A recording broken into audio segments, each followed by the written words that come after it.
Class 5-এর Duff and Dutt 2026 English question bank থেকে second সাবমেটিভের ওপর প্রথম মডেল সেটটি আজকে আলোচনা করতে চলেছি এই ভিডিওর মাধ্যমে।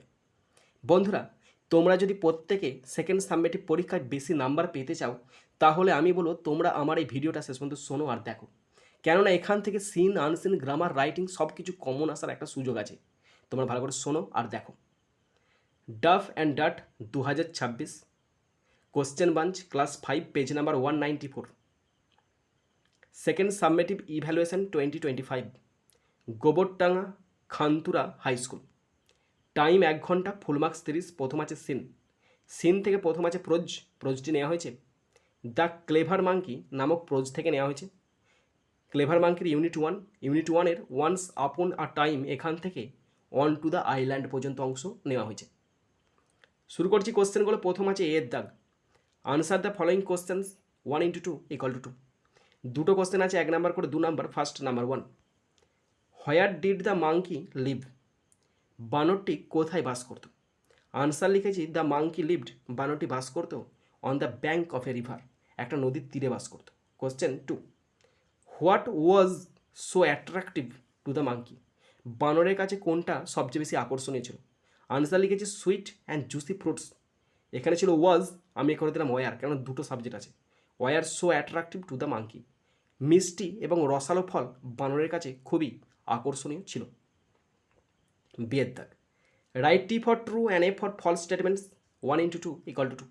বন্ধুরা, ট্রু ফলস আছে, যদি ট্রু হয় টি লিখতে হবে, যদি ফলস হয় এফ লিখতে হবে। কোশ্চেন আছে দুটো, 1 নাম্বার করে 2 number. First number 1, the monkey jumped to reach the island and from there left on to the rock. এখানে যেটুকু অংশ আমাদের প্যাসেজ আকারে দেওয়া আছে, ওখানে বলা আছে বানরটি প্রথমে পাথরে লাফ দিয়েছিল, পাথর থেকে তারপরে দ্বীপেতে লাফ দিয়েছিল, কিন্তু এখানে সম্পূর্ণ আলাদা বলা আছে, তাই আমি ফলস করেছি আর লিখেছি F. Question 2, a part of the rock was above the water, ওই পাথরের একটি অংশ জলের ওপরে ছিল, এটা ট্রু হবে আর লিখেছি টি। এরপর আছে সি এর দাগ, চুজ দ্য কারেক্ট অল্টারনেটিভস 1 × 2 = 2। দুটি অল্টারনেটিভ কোশ্চেন আছে, 1 নাম্বার করে 2 number. First number 1, the monkey lived, বানরটি বাস করতো অন দ্য কোথায়? River bank, option B is the right answer. Question 2, the fruits were, ফলগুলি ছিল সুইট অ্যান্ড ডেলিশিয়াস, মিষ্টি এবং সুস্বাদু, option B is the right answer. D এর দাগ, find the similar words from the above text 1 × 2 = 2। বন্ধুরা, synonym খুঁজে লিখতে বলেছে, দুটি আছে, 1 নাম্বার করে 2 নম্বর। নাম্বার 1 ভেরি বিগ, মানে হিউজ, মানে খুব বড়। টেস্টি মানে সুস্বাদু, ডেলিশিয়াস মানে সুস্বাদু। এরপর আছে ইয়ের দাগ, complete the following statement taking help from the passage 1 × 2 = 2।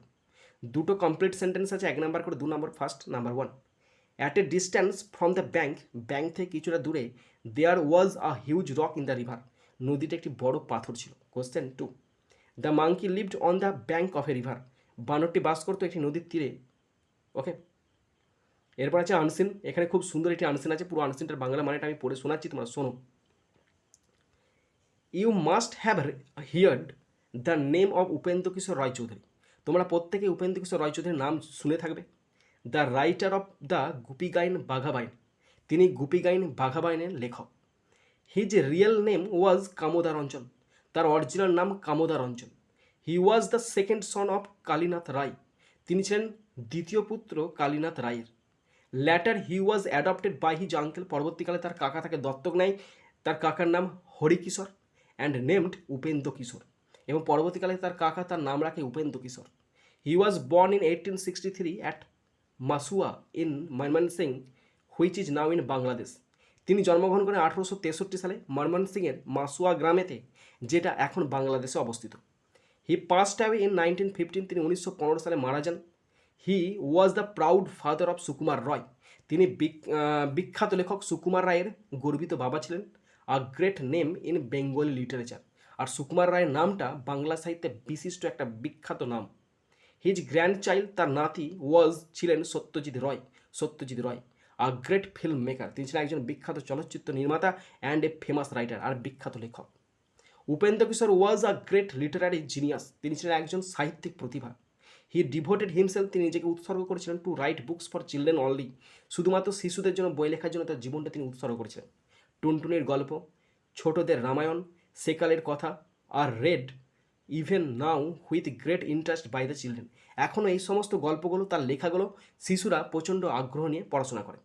More over সবচেয়ে বড় কথা কি, আরও বেশি বলতে গেলে, হি পাবলিশড আ চিলড্রেন্স জার্নাল। তিনি একটি শিশু সাহিত্যিক, মানে শিশুদের জন্য একটি ম্যাগাজিন বা জার্নাল প্রকাশ করেন, তার নাম সন্দেশ, ইন 1913, 1913 সালে। ওকে, তো শুরু করছি আনসার থেকে কোশ্চেনগুলো। প্রথম আছে এর দাগ। Fill in the following chart about Upendra Kishore with information from the text 1 × 5 = 5। একটি চার্ট আছে, চারটিতে 5টি কোশ্চেন আছে, 1 নাম্বার করে 5 নাম্বার। ফার্স্ট নাম্বার 1, এখানে উপেন্দ্র কিশোরের তথ্য লিখতে হবে। নাম্বার 1 রিয়েল নেম, প্রকৃত নাম Kamodar Ranjan. Number 2 popular name Upendra Kishore Raychaudhuri, Upendra Kishore Raychaudhuri. Question 3 his grandson Satyajit Ray, his monthly magazine Sandesh, his original home Masua in Mymensingh. Okay, next এরপর আছে বিয়ের দাগ। Find out words with similar meanings from the above text. Text থেকে সিনোনিম খুঁজে লিখতে বলেছে, 3টি আছে, 1 নাম্বার করে 3 নাম্বার। নাম্বার 1 ইমিনেন্ট মানে বিখ্যাত, ফেমাস মানে বিখ্যাত। ব্রিলিয়েন্স মানে প্রতিভা, জিনিয়াস মানে প্রতিভা। নাম্বার 3 বিসাইডস মানে আরও বেশি, মানে আরও কী কী আছে, মানে আরও। মোর ওভার মানে আরও। এরপর শুরু করছি সিয়ের দাগ। Answer the following questions 1 × 2 = 2। দুটো কোশ্চেন আছে, 1 নাম্বার করে 2 number. First number 1, when did Kamodar Ranjan depart from this mundane world. Kamodar Ranjan কখন এই পার্থিব জগৎ ছেড়ে তিনি ছাড়েন? তাহলে Kamodar Ranjan departed from this mundane world in 1915, মানে 1915 সালে তিনি পার্থিব জগৎ মানে ইহলোক ছেড়ে তিনি পরলোকে গমন করেন। Okay, question 2, who was Satyajit Ray? Satyajit Ray was the grandson of Upendra Kishore Raychaudhuri. Satyajit Ray ছিলেন উপেন্দ্র কিশোর রায়চৌধুরীর একজন নাতি। এবার তোমরা লিখতে পারো, আরও লিখতে পারো, and a great film maker. এটা লেখা হয়নি, এখন মনে পড়লো। অ্যান্ড এ গ্রেট ফিল্ম ছোট্ট hyphen maker, MAKER maker, and a writer, এবং একজন লেখক, WRITER। ওকে, এই স্টপটাকে তুলে দেবে, বুঝতে পারলে? Stop. Next grammar and vocabulary, 3 দাগ। Fill in the blanks with preposition, 1 number আছে, একটি আছে। Neel goes to Bengaluru dash train. Neel ট্রেনে করে বেঙ্গালুরু যাচ্ছে, তাহলে বাই ট্রেন, ট্রেনের মাধ্যমে বোঝাচ্ছে, তাই বাই বসলো। Number 2 identify the subject and predicate, একটি আছে, 1 number. My friend and I had fun at the park. তাহলে মাই ফ্রেন্ড অ্যান্ড আই পর্যন্ত সাবজেক্ট, আর হ্যাড থেকে বাকিটা predicate. Okay, number 3 change into present continuous টেন্সে পূরণ করতে দিচ্ছে, একটি আছে, 1 নাম্বার। মাই মাদার ব্যাকেট আছে মেক, তাহলে হবে ইজ, কারণ মাই মাদার একজন, তাই মেকিং বসছে। MAKING, কোনো শব্দের সাথে যদি থাকে ING যোগের সময় ওই ইটা উঠে যাবে। Okay, next number 4 use past continuous tense. Past continuous টেন্সে পূরণ করতে বলেছে দ্য কাউজ, অনেকগুলো আছে তো, তাহলে ওয়ার বসবে। শব্দ আছে গ্রেজ, তাহলে হবে গ্রেজিং, GRAZING, গ্রেজিং। আছে, ইটা উঠে গেল ING যোগের সময়। Last number 5 underline the adverb. Adverb খুঁজতে বলেছে, এখানে অ্যাডভার্ব হচ্ছে ফার্স্ট হচ্ছে অ্যাডভার্ব অফ ম্যানার। ওকে, এরপরে চলে আসছি রাইটিং স্কিলেতে। Write a paragraph about Swami Vivekananda using the following hints 5 নম্বরের নিচে কিছু হিন্টস দেওয়া আছে, সেই হিন্টসগুলোকে দেখে দেখে সুন্দর করে একটি প্যারাগ্রাফ লিখতে হবে স্বামী বিবেকানন্দের ওপর। তো এই প্যারাগ্রাফটি তোমরা পাবে এই ভিডিওর ঠিক শেষে, মানে এই ভিডিওটা শেষ হবে, এর পরবর্তী যে ভিডিওটা আসবে সেই ভিডিওটায় তোমরা এই প্যারাগ্রাফটি তোমরা পেয়ে যাবে। তোমরা ভালো করে শুনে নেবে, দেখে নেবে, এবং আমার সাথে সাথে লিখতে শুরু করবে, তোমরা শিখে যাবে। ওকে।